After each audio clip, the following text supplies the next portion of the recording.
Hey, welcome fellow Kamadians. Hope you're having a great day. Today I'm going to show you how to make a fabulous pork loin cooked on a rotisserie. Tired of eating dry, tough pork loin? Well, follow along with me and you'll learn how to make a super moist and super flavorful loin.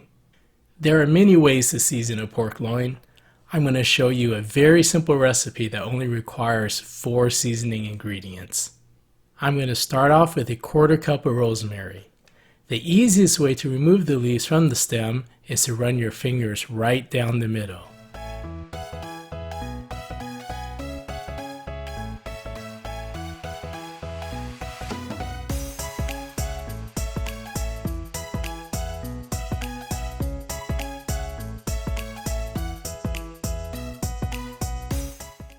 Along with the rosemary, you're also going to need 8 cloves of garlic.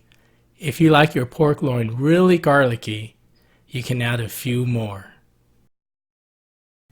In addition to the rosemary and garlic, you're going to need 1½ teaspoon of salt and 1½ teaspoon of pepper. Place the rosemary, garlic, salt, and pepper into a blender and add 1/2 cup of oil. You can use either canola or olive oil. Be sure to blend all the ingredients well. I have a 4-pound pork loin here. To make sure the loin cooks evenly, I don't recommend using anything larger. Begin by trimming off any excess fat. It's okay to leave a little fat remaining.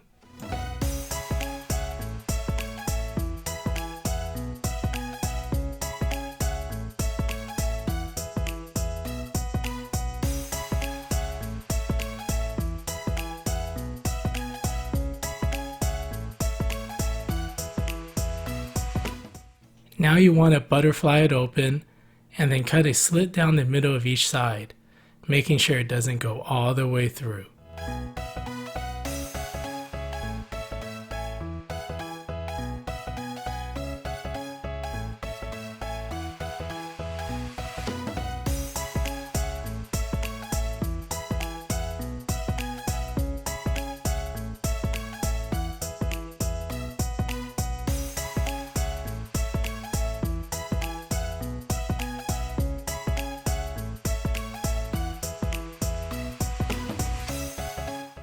Now take the rosemary blend and spread 1/2 of it on the inside.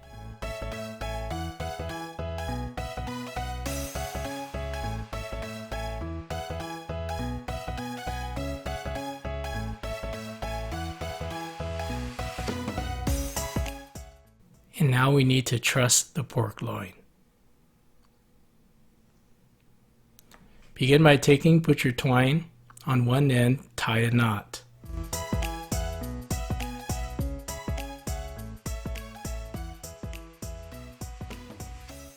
After you made your knot,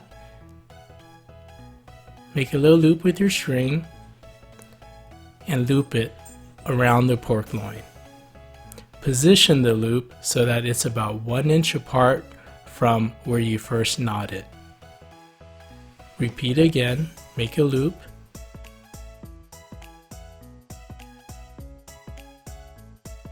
Wrap it around the pork loin.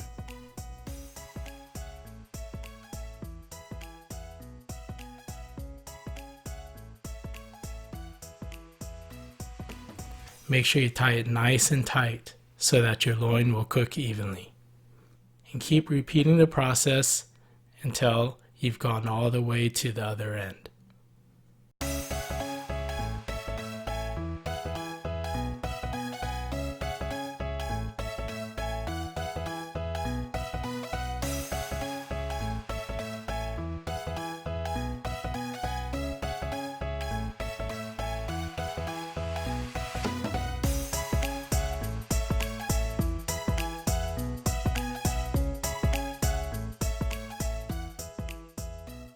When you've reached the end of your loin, flip it over, take your twine, and wrap it around each section that you've tied.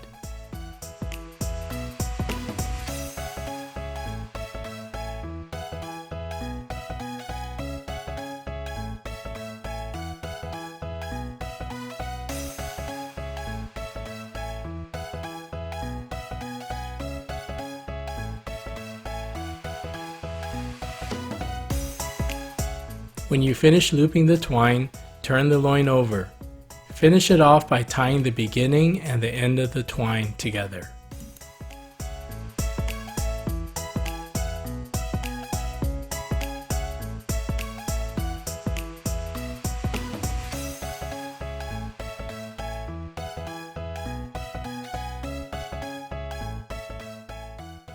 Now take the remaining rosemary blend and spread it on the surface of the pork loin.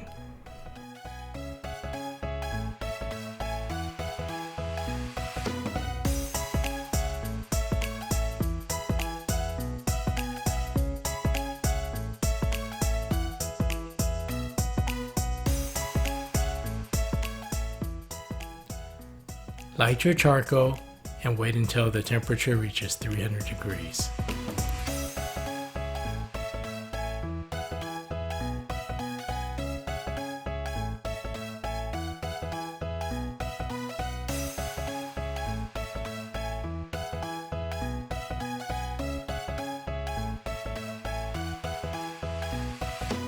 The Kamado has now reached 300 degrees and we're ready to put the pork loin in.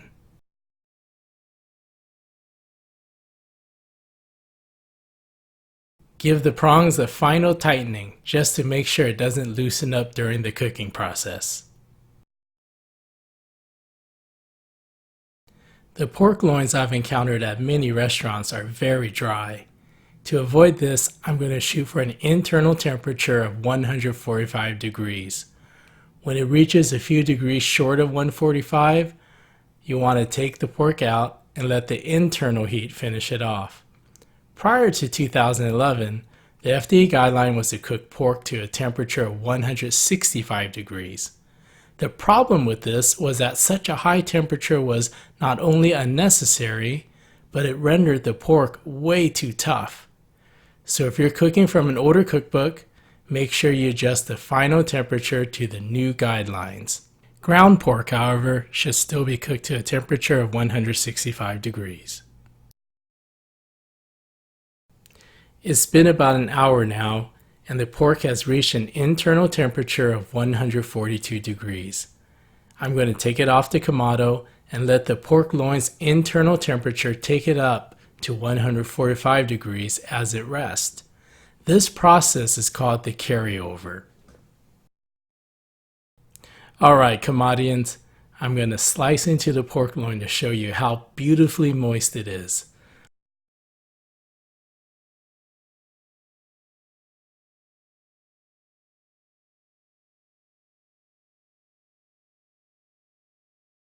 Look at all the wonderful juice.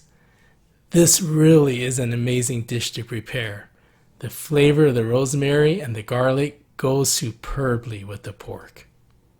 I want to give you a big thanks for joining me for another edition of Kamado Planet. Please give me a thumbs up and subscribe to my channel to see more delicious food from all over the world cooked in the Kamado.